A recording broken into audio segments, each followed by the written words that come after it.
Britaniyadan, hər halda tarix deyir ki, Böyük Britaniyadan əsasını götürən masonluq və masonlar. Biz bugün bu haqda danışacağıq. Gəlin əvvəlcə, əlbəttə ki, tarixə ekskurs eləyək. Mason kimdir?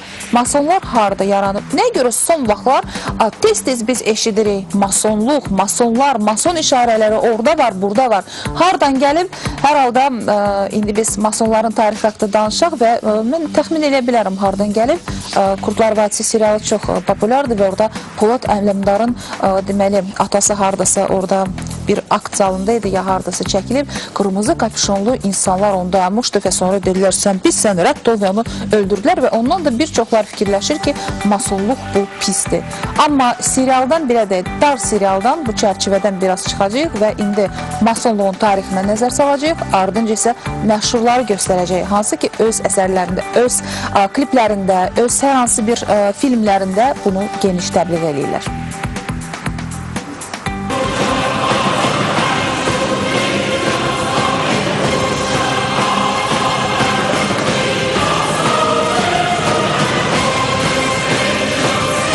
Bütün dövrlərdə cəmiyyəti və dünyanı dəyişmək, vahid birlik tərəfindən idarə edilməsi uğrunda mübarizə aparan masonluğun yaranma tarixi Süleyman Peyğəmbərin məbədinin tikintisi ilə əlaqələndirilir. Müasir masonluq isə 18-ci əsrin əvvəllərində İngiltərədə və Avropada mütəşəkkil taparaq qısa müddətdə dünyanın bir çox ölkələrinə yayılıb. Hazırda Avropada 4 milyondan, Amerikada isə 5 milyondan çox mason fəaliyyət göstərir. Mərkəzi isə Parisdə yerləşir.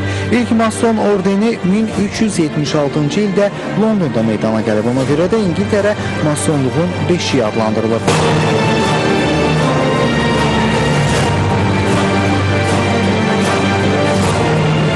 Bu sözün mənasına gəlincə, mason sözünün İngiliscədən tərcüməsi azad bənna deməkdir. Mala, pərgar, şaqul masonlar tərəfindən sözün ən geniş mənasında təhlil edilir və bunlara mistik məna verilir. İddialara görə masonluğun 3 əsas vəzifəsi mövcuddur.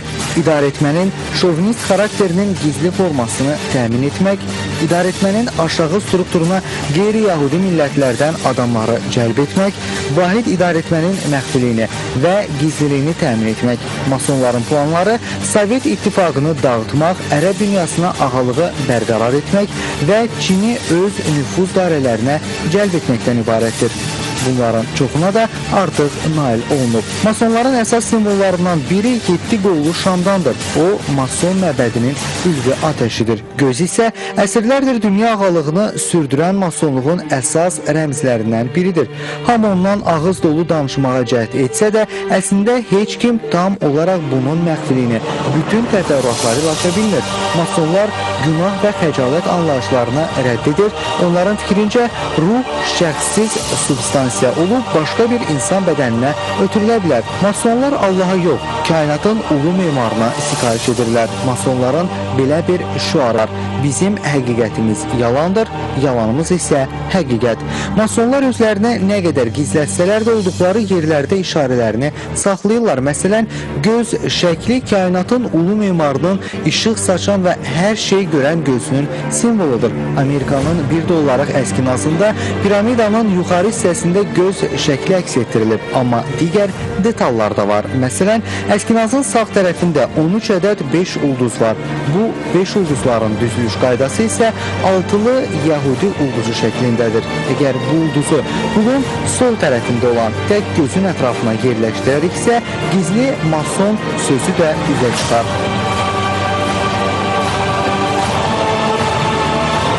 Hazırda dünyanın bir çox tanınmış insanları da masonluğu təbliğ edir. Kimlərdir onlar? Az sonra Salam Azərbaycanda.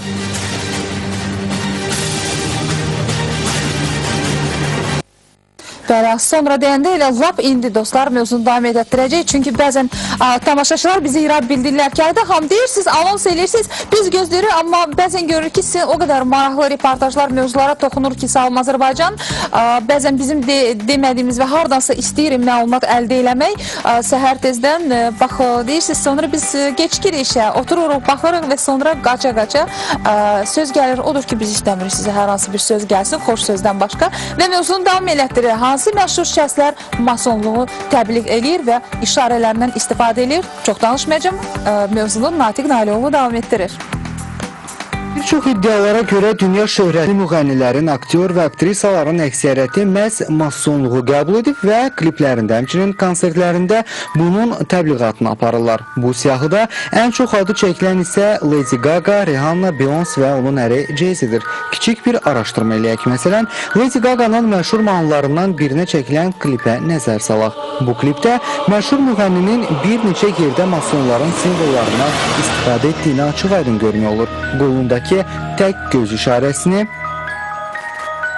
və ya əli ilə bir gözünü dairəyə alaraq masonların əsas simvollarından birini yaratmağa çalışmasını, elə həmin klipdə Lady Gaga'nın daha bir mason simvolundan istifadə etdiyini görmək olur. Bu onun üzündəki aksesuarda gizlin piramida və tək göz işarəsidir. Bu cür təbliğata məşhur müğənni Rihanna'nın da kliplərində tez-tez rast gəlmək mümkündür. Məsələn, Rihanna kliplərindən birində piramidanın içərisində keçini xatırladan, lakin qartal qanadları olan və bir çoxlarının şeytan adlandırdığı mason simvolunu canlandırır. Beyoncé'nin gündəlik həyatında istifadə etdiyi aksesuarlar da mason simvollarını özündə əks etdirir. Maraqlıdır ki, bu faktlarla yanaşı adı çəkilən ifaçılar və digərləri müxtəlif yerlərdə çıxış edərkən dolayısı yollarla masonluğu məcburan qəbul etdiklərini insanlara çatdırmaq istəyiblər. Sadəcə səsimlə məşhur olmaq istədim, lakin pis qız olub ruhumu şeytana satdım. Göz hər yerdədir və mən də ona qulam. Sonunu bilə-bilə susmaq məcburiyyətindəsən, əks təqdirdə sonun daha tez çatar. Göz səni seçər, izləyər, yüksəldər və sonra da yox edər.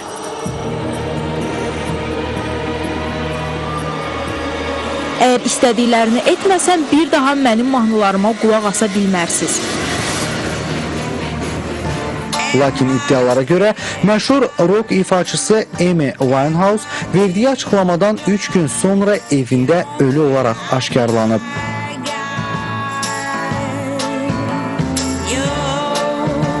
Bir üçbucaq mənim həyatıma qarışa bilməz. Məni üçbucağın dibinə atmağa çalışdılar, amma mən getmədim. Amy'nin qonşularının iddialarına görə həmin gün Winehouse'un evindən çığırtı səsləri gəlib. Lakin hələ də heç kim rock ifaçısının ölümünə dəqiq nəyin səbəb olduğunu ortaya çıxara bilməyib.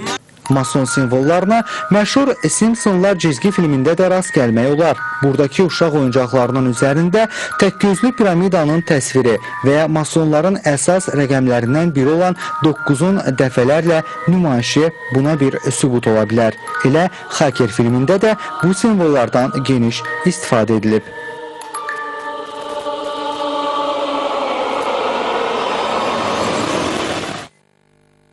Dostlar, ümidvaram ki, hardasa aydınlıq gətirdik biz bu mövzuya. Sabahınız xeyir olsun. Bizdə deyirlər ki, bəzi körpülərdə var gözlər, sonra müxtəlif deməli obyektlərin üzündə. Yaxşıdır, kiminsə gözü qalıb. Bəlkə üzəri zat yandırmaq lazım.